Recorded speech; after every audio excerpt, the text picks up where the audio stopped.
안녕하세요. 노조가 만난 사람. 오늘 모신 게스트는 최종현 변호사님입니다. 안녕하십니까? 네, 안녕하십니까. 네, 간단히 자기소개 좀 해주시죠. 예, 저는 공동법률사무소 일과사람의 공동대표를 맡고 있는 최종현 변호사입니다. 저희 일과사람은 변호사 2명과 노무사 4명이 노동자와 노동자 측 사건만 열심히 해보자 이렇게 해서 2019년에 새로 만든 법률사무소입니다. 아, 그러시군요. 예. 그래서 저희 회사 사건도 그렇게 저희 노조에서 의뢰를 해가지고 예, 맞습니다. 지난번에 사회이사 관련된 기자회견 할 때 직접 네. 회사 앞에 와서 그 발언도 해주시고 네, 감사합니다. 감사합니다. 근데 어쨌든 저희가 오늘 찾아온 이유는 저희 조합원들이 가장 관심 있는 게 지금 진행 중인 소송 얘기예요. 예, 예. 사실 조편 재승인 문제가 끝난 게 아니고 계속 지금 이어지고 있는데 최근에 회사가 재승인 조건을 둘러싼 불복 소송을 제기했잖아요. 그래서 그것도 좀 궁금하고 네. 또 근본적으로는 우리 24시간 6개월 영업정지가 걸려있는 행정소송의 항배 이거 어떻게 될 것인가 이제 그런 얘기를 변호사님 모시고 한번 나눠보려고 이 자리를 마련했습니다. 자, 일단 얼마 전에 했던 그 소송 재판 얘기부터 좀 해주시죠. 네. 이 재승인 조건에 대해서 회사가 이 3가지 재승인 조건에 대해서 불복 소송을 했잖아요. 네. 그럼 뭐 어떤 내용들이었고 결과가 어떻게 되는지. 예, 일단 이 소송에 이제 처음부터 말씀드리면은 2021년 2월 24일 MBN에서 재승인 처분 부관, 그러니까 조건이죠. 네. 행정법에서 조건은 부관이라고 하는데 이 부관을 취소 청구하는 소송을 제기를 하면서 같이 가처분 신청을 합니다. 그래서 이게 결과가 3월 24일 날 나오는데요. 서울행정법원에서 총 3개의 부관 중에 2개를 효력정지 결정을 하고 하나 15번 부관은 이제 기각을 시킵니다. 그래서 각각의 내용을 인정시킨 거죠. 그렇죠. 2개를 효력 정지를 시킨 거죠. 그래서 그 내용을 간단하게 보면은 일단 10번, 13번 조건인데요. 10번 조건은 업무정지 처분으로 발생하는 피해에 최대 주주가 경제적 책임을 지고 대표이사, 임직원도 책임지는 방안을 마련하라 이거고 13번 조건은 공모제를 거쳐서 대표이사를 방송전문 경영인으로 선임하고 대표의 독립적 경영과 의사결정을 보장하는 제도를 시행하라 이겁니다. 이 2가지는 그 효력으로 인해서 신청인, 그러니까 MBN에게 회복하기 어려운 손해가 발생할 우려가 있어서 이를 예방하기 위해서 효력을 정지할 긴급한 필요가 있다 이렇게 인정이 되고 그러니까 사실 네. 이 부분이 저희 노조에서 네. 소유 경영 분리를 위해서 반드시 필요하다 맞습니다. 라고 해서 강력히 주장해왔던 부분인데 네. 이게 이제 법원에 의해서 사실은 효력 정지가 돼버린 거죠. 그렇죠. 그러니까 저희 입장에서는 되게 아쉬운 부분인데 음. 이 법원은 왜 이렇게 판단한 겁니까? 도대체? 어떤 근거로? 글쎄요, 저희가 봤을 때는 이 부관의 정당성, 그러니까 이 부관을 재승인 조건으로 내걸은 행정처분의 위법성 내지는 정당성, 이거를 판단하기에 앞서서 사실 그 본 소송은 굉장히 시간이 오래 걸리지 않습니까? 그렇죠. 그러니까 그때까지 만약에 최대 주주가 계속해서 경제적 책임을 지고 그리고 대표이사가 자율적인 경영을 수행을 하게 되면 이러이러한 손해가 발생할 것이다 라고 MBN 측에서 주장을 열심히 한 것 같습니다. 그래서 그게 나중에 본 소송에서 MBN이 이기더라도 회복하지 못할 것이다. 네, 달리 뭐 어떤 손해배상을 그때 가서 청구하거나 아니면은 뭐 최대 주주의 경제적 책임을 다시 환수받는다든가 이런 게 불가능하다고 법원이 인정을 했기 때문에 일단은 회복 불가능한 손해 부분에서는 인정을 받은 것 같고 네, 그것 때문에 긴급한 필요가 있다 이렇게 원론적으로는 인정을 한 것 같습니다. 뭐 저희 노조 입장에서 좀 아쉬운 네. 판결이긴 하지만 뭐 법원의 판단이니까 일단 존중하고 그리고 세 번째 15번은 뭔가요? 15번은 15번은 2020년에 MBN이 소각한 자기주식이 있습니다. 이 자기주식 금액 이상으로 자본금을 다시 증가시키는 방안을 재승인을 받은 후 6개월 이내 방통위와 협의해서 마련을 하고 협의가 종료된 후 3개월 이내에 그 방안을 제출하고 그 이행은 1개월 또 그 뒤에 1개월 내에 이행을 할 것 이겁니다. 그러니까 제가 봤을 때 이거는 이미 그 자기 주식 소각의 위법성이 관련 형사 판결 등에서 인정이 되었기 때문에 이 부분을 제대로 회복하라라는 조건은 정당하니까 달리 어떤 새로운 손해가 발생할 거라고 법원이 인정하지 않은 것 같습니다. 그러니까 이제 그 자기 주식을 소각해서 이 560억 원의 어떤 차명 주식 부분을 일정 부분 해결했는데 네. 그런 식으로 해결하지 말고 그렇죠. 제대로 정상적인 주주를 데려와라. 그렇죠. 어떻게 증자를 할 것인지. 네, 정상적인 주주를 제대로 데리고 와서 그 사람들이 정상적으로 주식을 인수하게끔 만들어라. 뭐 그런 얘기인 것 같네요. 맞습니다. 자본금을 다시 증가시킨 방안을 강구해와라. 근데 이제 이거에 대해서 이제 회사 사측은 아니 지금 회사가 경영상으로 위기가 있는데 누가 몇십억에서 몇백억까지 될 수 있는 돈을 회사에 투자를 하겠느냐 이제 우리 주식을 그렇게 사겠느냐, 형상적으로. 뭐 이런 어려움을 호소했던 거고. 네. 근데 그게 받아들여지지 않는 거죠. 그렇죠. 예, 이거는 법원에서 긴급한 어떤 그 필요가 이걸 정지시킬 만한 긴급한 필요가 없다라고 본 것 같습니다. 그러니까 그거는 어떻게든 당신들이 알아서 해결하시오. 네, 이렇게 맞습니다. 나온 거죠. 예, 그건 예. 경영진이 풀어야 될 맞습니다. 숙제가 된 거고요. 예, 생각보다 법원 결정문이 간단합니다. 예, 두 가지 조건에 대해서는 회복하기 어려운 손해가 있다. 그리고 나머지 하나는 없다. 네, 그렇게 봤습니다. 알겠습니다. 어쨌든 그래서 재승인 조건 문제는 그렇게 일단락이 일단 됐고, 물론 이거에 대해서 방통위는 또 항소를 했죠. 네, 즉시 항고를 했고요. 3월 30일 날 항고를 하면서 이때 이제 얘기를 한 것이 이 MBN에 부과한 모든 재승인 조건은 결국에는 방송의 공적 책임 그리고 공정성을 이행하기 위한 최소한의 조치다. 그래서 이거를 만약에 계속 효력 정지될 경우에는 공공복리에 중대한 영향을 미칠 우려가 있다라고 하면서 효력 정지에 항고를 했습니다. 다만 이제 이 효력 정지가 네. 아주 없어진 건 아니고 1심이 끝난 이후까지 일단 밀어놓은 거잖아요. 맞습니다. 1심 판결이 선고된 지 30일 이후까지 효력 정지가 되도록 결정이 내려졌습니다. 그렇죠. 그래서 1심 결과에 따라서 행정소송 2심 결과에 따라서 그 이후에 이게 다시 살아날 수도 있는 거고. 그렇죠. 예. 근데 아주 완전히 끝난 게임은 아니라는 걸 좀 알아야 될 것 같고요. 그럼 결국 이제 1심, 이 행정소송의 본소송이 되게 중요해지는데. 네. 어떻습니까? 지금 회사에서 분위기는 네. 가처분 신청도 인용되고 음. 또 재승인 불복 소송도 일정 정도 효력 정지가 되고 3개 중에 2개는 회사 뜻대로 된 거니까 굉장히 이제 그 고무돼 있는 것 같아요. 저희가 보기엔 좀 걱정이 되는데 과연 저렇게만 볼 수 있는 건가? 어때요? 이 행정소송이 24시간 영업정지라는 우리 회사에 내려진 처분이 과하냐 아니냐 이걸 다루는 소송이잖아요. 맞습니다. 이 행정처분이 이 어떤 재량의 범위, 그러니까 방통위가 가지고 있는 재량의 범위를 일탈남용을 해서 과연 위법하냐? 이거는 결국에는 법원에서는 이 처분을 통해서 얻을 수 있는 공적인 이익, 그 다음에 처분을 통해서 이 침해되는 이 이익, 이걸 두 개를 비교 형량을 할 수밖에 없습니다. 이 비교 형량을 하는 건데 일단 가처분 결정 자체가 인용이 됐다, 내려졌다는 거는 이 회복 불가능한 손해가 있다라는 게 인정이 됨과 별도로 이 본안 소송의 승소 가능성이 아주 없진 않다. 즉 MBN이 제기한 소송이 이 터무니없는 것은 아니다라는 거를 법원도 어느 정도 인정한 겁니다. 그렇기 때문에 아마 MBN에서는 고무돼 있는 걸로 보이고요. 네.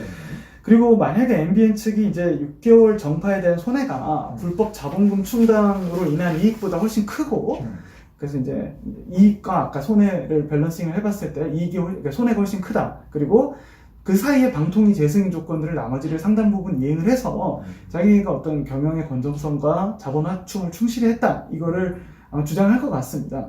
그렇다면은 이 영업정지 처분이 물론 이제 판단 시점은 그 처분 당시이지만은 지금 이제 다시 판단해봤을 때 재량권을 일탈남용한 걸로 좀 볼 수도 있지 않겠냐. 이런 뭐 희망적인 시각도 있을 수는 있어요. 그런데 우리 법원이 워낙 이 방송의 공정성 그리고 공공성, 사회적인 지위, 이 파장 이걸 워낙 중시하는 입장이라서 방통위로서는 이걸 강조하면서 원래 허가가 취소가 됐어야 되는데 이 정도 사유는 이걸 강경해가지고 이 다음 단계에서 최대한인 영업정지 6개월 이렇게 한 거에 불과하다.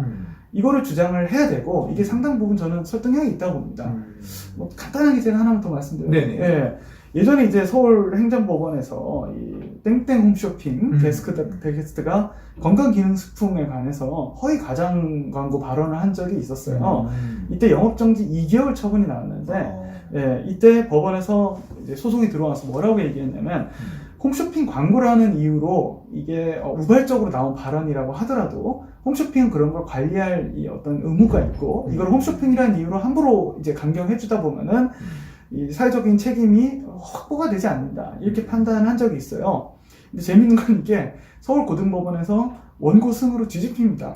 네, 그 판결문까지는 제가 아직 확보를 못했는데 적어도 서울행정법원은 이 방송의 공공성과 사회적 책임을 중하게 본 겁니다. 네, 마찬가지로 저희도 이 1심 서울행정법원에서 하기 때문에 그런 부분에 있어서 MBN이 굉장히 좀 많이 준비를 많이 해야 되고 조심해야 되지 않을까 싶습니다. 그 저희 조합원들 입장에서는 좀 억울하다는 거지. 왜냐면 이거는 경영진이 잘못한 건데. 맞습니다. 예. 아니 경영진이 책임을 지셔야 될 부분인데 왜 이 피해가 24시간 영업정지를 6개월이나 하면 저희 조합원 입장에서는 다시 이 방송을 정상적으로 회복할 수 있을까 굉장히 걱정이 되는 거거든요. 그렇습니다. 근데 이 피해가 굳이 이렇게 조합원들한테 오는 이런 처분은 과연 이게 적정하다고 볼 수 있는 건지 뭐 어떻게 생각하세요? 아마 이제 재판부는 그걸 다툴 텐데. 아마 그 부분은 회사도 충분히 강조는 할 것 같습니다. 근데 사실 이 노동조합 그리고 또 이제 노동조합 조합원들 나머지 근로자분들 이분들 입장에서는 분명히 이해관계자고 피해가 자신에게 오기 때문에 어떻게 보면은 나한테 피해가 오기 때문에 이게 무조건 잘못된 처분이다 이렇게 주장하는 것도 방법이지만은 다른 한편으로는 이 방송의 공공성 그리고 공정성을 지켜나가야 되는 개별적인 책임 그리고 이 노동조합이 문제 제기할 책임 이게 또 있다고 물론 봅니다. 그런 것도 있죠. 저희가 이제 그런 문제를 계속 해온 거고. 그렇습니다. 이 재밌는 거는 이 언론사의 노동조합이 갖는 이 사회적 책임 내지는 교섭의 범위 이게 저희는 더 넓다 부분입니다. 왜냐하면은 예전에 2012년 MBC 파업 때 이때도 이때도 파업의 사유가 방송의 공공성이었고요. 그 다음에 KBS 본부의 파업 이때도 방송의 공공성을 지키기 위한 제도적 개선 장치 이게 요구 조건이었어요. 그래서 이거에 관해서 대법원에서 2018년에 판결을 한 게 이 방송의 공공성은 결국에 이 방송사에 있어서 방송사 노동조합에 있어서 근로조건과 마찬가지다. 이 정당하게 파업을 요구할 수 있는 이 사항이다, 내용이다 이렇게 판단합니다. 그리고 그게 이제 대표적인 디딤돌 판결로 선정이 됐습니다. 그만큼 노동조합이 할 일이 많다. 그래서 조합원들께서는 노동조합에 좀 힘을 많이 실어주시고 지지를 해주셨으면 좋겠다 이런 말씀드립니다. 알겠습니다. 뭐 저희가 이거 갖고 당장 파업을 하겠다는 건 아닙니다. 오해하지 마시고. 하지만 이제 그럴 정도로 방송의 공공성을 지킨다는 건 노조에게도 되게 중요한 거다라는 걸 법원도 인정하고 있다. 맞습니다. 이 얘기인 것 같고요. 그럼 어떻게 됩니까? 지금 행정소송 어떻게든 잘 끌고 가야 될 텐데 이 MBN 측에서 그런 걸 어떤 조치를 해야 될까요? 소송에서 좋은 결과를 얻기 위해서. 저는 일단 무엇보다도 재승인 조건을 충실하게 이행을 하고 사실은 뭔가 플러스 알파가 더 필요하지 않나 싶습니다. 특히 이제 노동조합에서 오랫동안 요구를 해오셨던 게 이제 그 대표이사나 아니면 사회이사까지도 원래는 노동조합에서 추천을 하시도록 그런 부분들을 많이 고민을 하시고 방안을 제안을 하셨는데 물론 방통위가 그걸 다 있는 그대로 받아들이지 않고 시청자위원회에서 적어도 추천을 하게 한 거는 일정 부분 진전이 있고 앞으로 중요한 선례가 될 거라고 봅니다.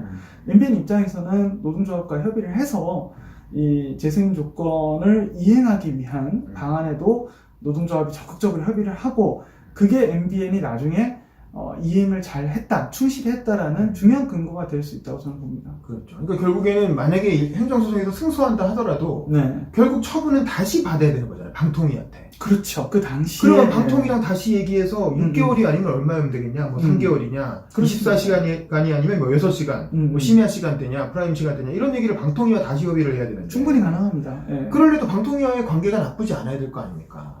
그렇죠. 그리고 방통위가 납득할 정도의 재발 방지 대책을 스스로 실행을 해놨어야 그래야 그럴 때 선처가 좀 이루어질 수 있을 텐데. 맞습니다. 근데 이제 이렇게 방통위가 내건 조건들을 정면으로 거스르면서 불복 소송을 하고 그리고 소송에서 이기기만 하면 된다고 해서 이제 행정소송에만 매달리는 건 또 우리 스스로의 자구 노력을 적극적으로 하지 않는 것 이런 것은 사실은 이후에도 소송에도 그렇게 좋은 영향을 미치기 어렵고 소송 이후에 방통위와 다시 처분을 정할 때에도 역시 그렇게 좋지는 않다. 뭐 이렇게 볼 수도 있겠네요. 저는 그렇게 봅니다. 그러니까 뭐 지금 이 사측의 깊은 뜻을 알 수는 없지만 영업 정지만 소송을 하든지 아니면은 재승인 조건만 소송을 하든지 이게 좀 맞지 않았나 저는 일단 그런 느낌이 들고요. 그러니까 예를 들어서 영업 정지만 소송을 한 다음에는 재승인 조건을 충실하게 이행을 해서 그거에 대해서 노력하는 모습을 보였다. 우리가 충실히 이행했기 때문에 이제 와서는 영업정지를 좀 계속 원래 6개월대로 하는 거는 과하다. 이런 주장도 충분히 할 수 있지 않나 싶습니다. 우리가 이만큼 재발방지 대책을 세웠으니 6개월 영업정지 너무 과하다. 뭐 이렇게 재판에서 주장할 수도 있고 그렇죠. 또 나중에 방통위랑 협의할 때도 이만큼 했지 않느냐라면서 이제 그런 성과를 보여줄 수도 있을 텐데 오히려 정면으로 방통위를 들이받는 소송전을 하고 있으니 그렇습니다. 어쨌든 이 직원들의 생계를 또 책임져야 되는 노조 입장에서는 굉장히 아슬아슬하다. 걱정이 된다. 그런 생각이 드네요. 네. 어쨌든 행정소송 결과는 대략 언제쯤 나올 걸로 예상할 수 있어요? 저거 1심이 중요하잖아요. 1심이 중요하고요. 지금 각각의 지금 제기 시기가 약간 다른데 일단 6개월 영업정지 같은 경우에는 올해 1월 달에 들어갔습니다. 본 소송이. 그리고 그 재승인 처분 조건 이거 취소 소송은 올해 2월 달에 들어갔고 지금 보니까 2021년 6월 11일 날 변론 기일이 잡혀 있어요. 그러니까 첫 재판이 잡혀 있습니다. 예. 6월 달에? 예, 6월 6월 달에 11일 첫 날. 번째 변론이 그렇습니다. 예, 그렇습니다. 그래서 이때 아마 첫 재판이 열린다고 한다면 적어도 이제 좀 사안이 복잡하고 또 무게감이 있고 하니까 법원 입장에서도 충실하게 재판을 진행해서 보통 법원 인사가 매년 2월 달에 있습니다. 한 2년 주기로 재판부가 재판장이 바뀔 수도 있고 배석 판사가 바뀔 수도 있는데요. 이 전에 만약에 재판장의 의지가 있으면 그리고 양쪽 대리인들이 좀 빨리 조속 결과를 받고자 한다라는 의지를 보여주면은 내년 2월 전까지는 결과가 나오지 않을까 라고 조심스럽게 예측을 해보고 근데 만약에 어느 한쪽에서 무조건 끈다 이렇게 한다고 하면은 저는 뭐 좀 훨씬 길어질 수도 있겠다라는 생각을 듭니다. 1심만. 네, 그렇습니다. 어쨌든 빠르면 내년 초. 혹시 더 빠르면 연말? 연말까지는 좀 힘들 것 같습니다. 연말까지 끝나려면은 재판이 한 두세 번 열리고 바로 종결이 돼서 선고기일이 잡혀야 된다는 건데 그렇게 하긴 좀 어렵지 않을까 싶습니다. 어쨌든 그래서 연말 내년 초 정도에는 결론이 빨리 나온다면 네. 그러면 만약 거기서 패소하면 저희는 그때 6개월 영업정지를 들어가야 되는 건가요?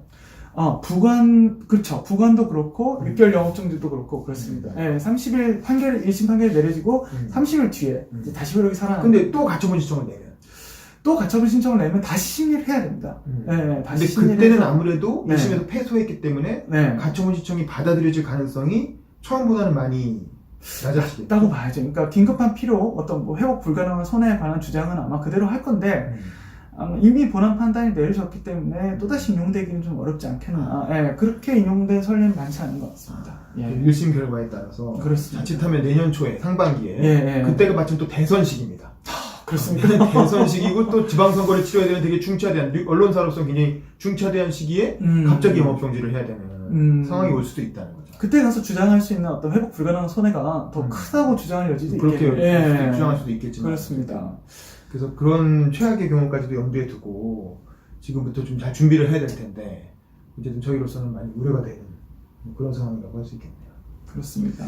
네, 어쨌든 오늘 변호사님께 우리 조합원들이 궁금해하는 회사 관련된 재판 관련해서 이모저모 Q&A를 들어보는 시간을 가졌습니다. 여기까지 하도록 하겠습니다. 감사합니다. 네, 감사합니다.